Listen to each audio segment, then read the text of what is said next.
Imagine stepping onto a grimy London street in the late 1950s, the sky the color of old tin, and the roads pockmarked from the lingering toll of war.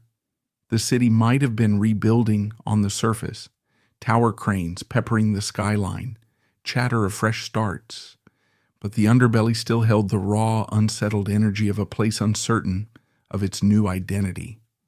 Young families scrambled to find cheap flats, crowded together in bleak council estates. Among them was a mother named Anne Beverly, newly responsible for an infant son, John Simon Ritchie, born on May 10, 1957, in Lewisham Hospital. The father, John Ritchie, a jazz musician and ex-soldier, had vanished without a trace. And so it began. A mother and child alone from the start, scraping by in the rubble, and hope of post-war England. By all accounts, Anne was a wandering soul with hippie leanings before hippie was even part of the mainstream lexicon.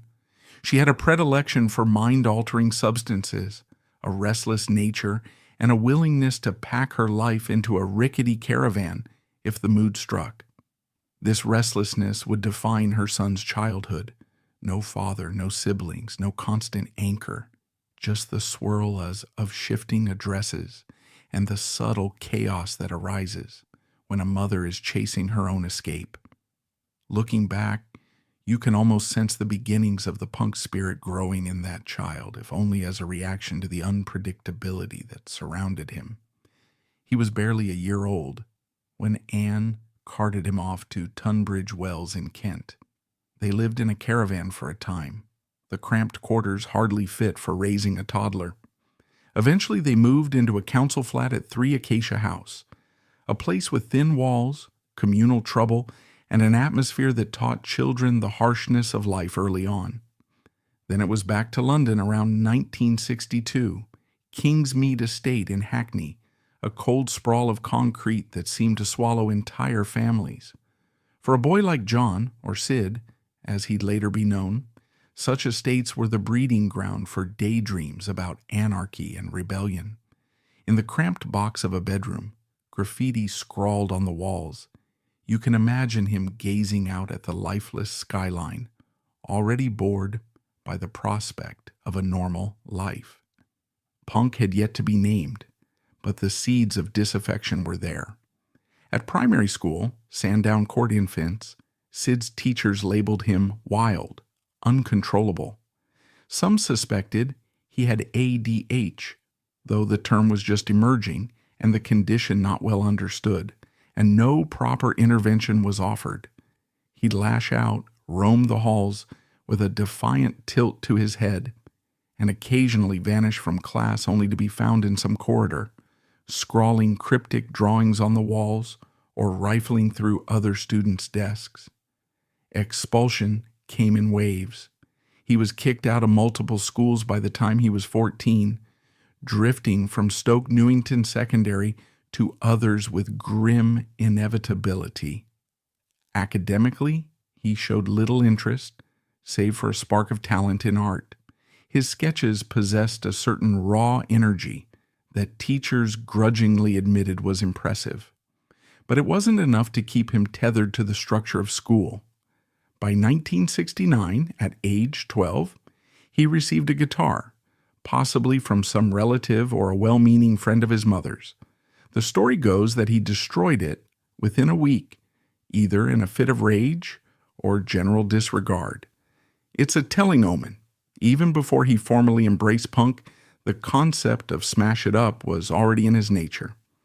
This same period saw him growing fascinated by style, ironically enough. He'd tear up clothes and pin them back together, scrawl slogans on t-shirts, and walk around with a defiant sneer while sporting spiked hair that set him apart from other teens. He tried fashion courses at Hackney Technical College at 15. There, he met a fellow misfit with sneering eyes named John Lydon, soon to be Johnny Rotten. They became the two Johns, kindred spirits in sarcasm and rebellion, hawking t-shirts and rummaging through discarded clothes to find something suitably shocking. Outside the classroom, Sid found solace in cheap drugs. By 16, squatting in Soho or along King's Road was part of his routine. He experimented with speed, amphetamines, and the shared needles in dingy flats introduced him to the sickening taste of hepatitis. He'd pop pills indiscriminately, rummaging for any substance that gave him even momentary relief from the grayness of council estates, and the sense of drift that followed him like a shadow. The scene was a tapestry of teenage drifters, punks in the making, and wannabe rockers. Amid all this chaos, Sid's name, a rebranding that would soon become Sid Vicious, coalesced in a half-joking homage to a hamster named Sid belonging to John Lydon, or perhaps lifted from Lou Reed's Vicious. The exact origin story always shifts with the teller, but it stuck, and that was that. He was around 18 when everything accelerated. In early 1977, Glenn Matlock parted ways with the Sex Pistols. The band, already infamous for their brash, take-no-prisoners attitude, needed a new bassist. Johnny Rotten vouched for his friend Sid, never mind that Sid's actual musical proficiency was questionable at best. He barely knew how to play the bass, but that hardly mattered. The Sex Pistols were about energy, attitude, and an anti-establishment scowl. Steve Jones, the band's guitarist, would later remark, "He was chaos. Perfect." That chaos was precisely what the Sex Pistols needed. Sid joined officially in February 1977, ushering in a new era of raw, unfettered aggression. Punk was exploding in the UK. The Clash, the Damned, Buzzcocks, all forging a brash new sound. And the Pistols, with Sid, hammered the nails of infamy deeper into the establishment's coffin. Enter Nancy Spungen, the final piece in the puzzle that would bring Sid's rise and catastrophic fall to a head. It was March 1977, in the midst of the Pistols' swirling notoriety. Nancy was an American who'd come to London chasing the thrill of rock and roll and heroin. She had a history of mental health struggles, addiction, and a talent for sowing chaos of her own. She and Sid latched onto each other with desperate intensity, soulmates in self-destruction, love and heroin swirling in equal measure. Their dynamic was as toxic as it was compelling. Nights of doping, days of bleak withdrawal, half-coherent gigs, where Sid would attempt to pluck out a bass line, but often ended up more of a stage prop while Steve Jones overdubbed the actual studio tracks. The press documented every fiasco.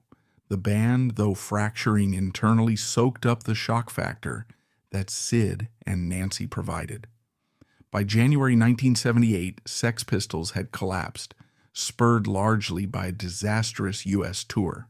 The band ended their final show with Johnny Rotten snarling, "Ever get the feeling you've been cheated?" Sid, newly adrift, stumbled around America with Nancy, who acted as his manager, caretaker, and partner in endless drug binges. Without the band's structure, shaky as it was, Sid was free-falling. The two took up residence in the storied Chelsea Hotel in New York City, a haven for artists, junkies, bohemians, and the ghosts of cultural icons. Room 100 was cheap, seedy, and perfect for a couple spiraling into opiate oblivion. Then came the morning of October 12, 1978. Nancy Spungen was found dead, lying beneath a stained bathroom sink with a single stab wound below her navel. Sid, awash in a drug haze, initially confessed to the crime. "I did it because I'm a dirty dog," he supposedly muttered. Hours later, he recanted, claiming he had no memory of the night's events. His eyes were vacant, his arms riddled with track marks, and the detective's questions must have floated in and out of the shifting fog in his mind. Regardless, he was charged with second-degree murder. John Ritchie, Sid Vicious, found himself behind bars at Rikers Island, placed on a $50,000 bail.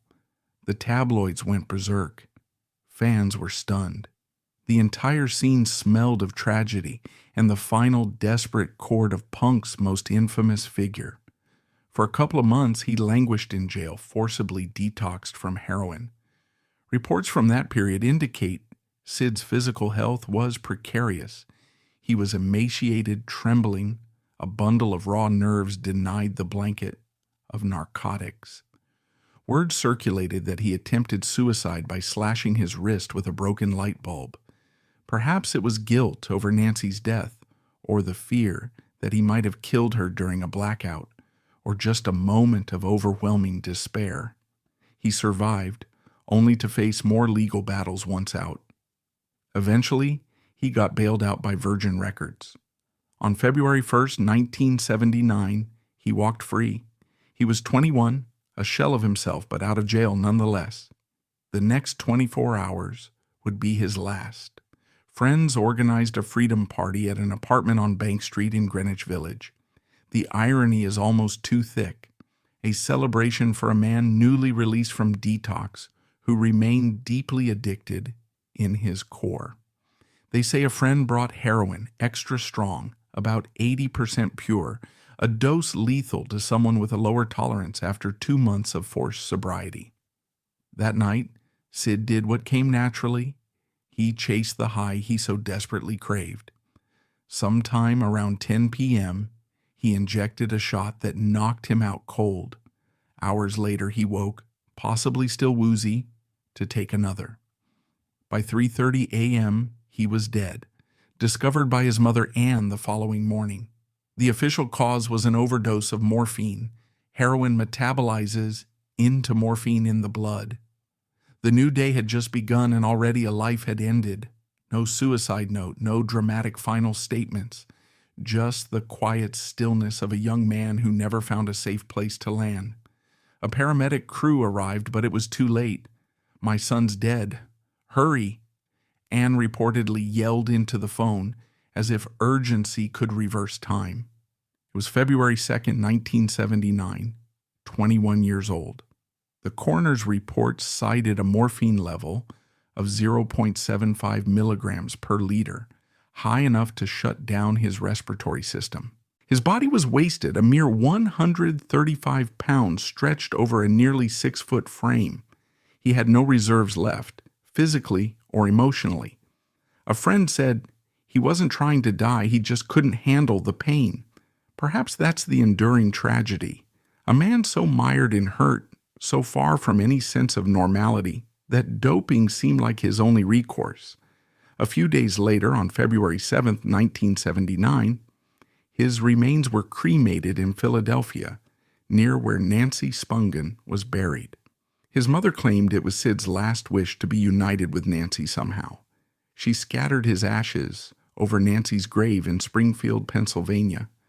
Together forever, she supposedly said, tears turning the dust of his remains to muddy rivulets on the ground. There's no official headstone or marker for Sid Vicious in a tranquil cemetery. Punk icons rarely get that neat an ending. Instead, the Chelsea Hotel's Room 100 took on a mythic quality. Pilgrims of punk would sneak up the graffiti-scrawled stairwells, looking for a vestige of the heartbreak and violence that ended one life and took another. The hotel changed room numbers, tried to shuffle away the stigma, but the memory remains like a stain that can't be scrubbed clean. In the aftermath, the Sex Pistols album Nevermind the Bollocks, Here's the Sex Pistols, soared in posthumous sales. A grim phenomenon of rock culture, death kindles the public's fascination. Over 5 million copies eventually sold, turning Sid into an eternal symbol of punk nihilism. He'd never contributed much musically. Steve Jones often played the bass lines in the studio, while Sid's on-stage presence was more a statement of raw attitude than actual skill. But that, in essence, was his legacy. Punk was never about virtuosity or polished technique. It was about raw emotion, the willingness to bleed on stage, to spit in the face of decency and say, "You can't contain me." Sid was the living embodiment of that ethos, half star, half train wreck, entirely iconic. In 1979, a posthumous album, Sid Sings, hit the shelves. A messy, chaotic record, it featured live recordings of him snarling through old rock and roll covers.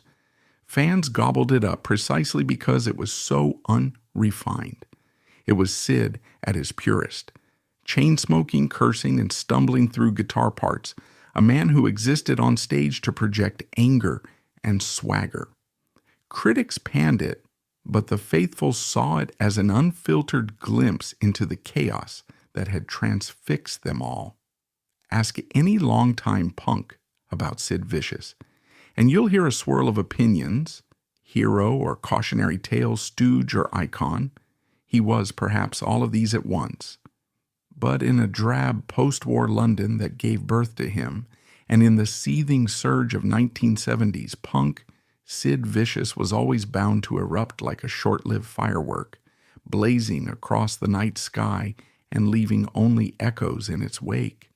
That echo is still with us, raw, ragged, and real, the final note in a life defined by chaos from its very first breath.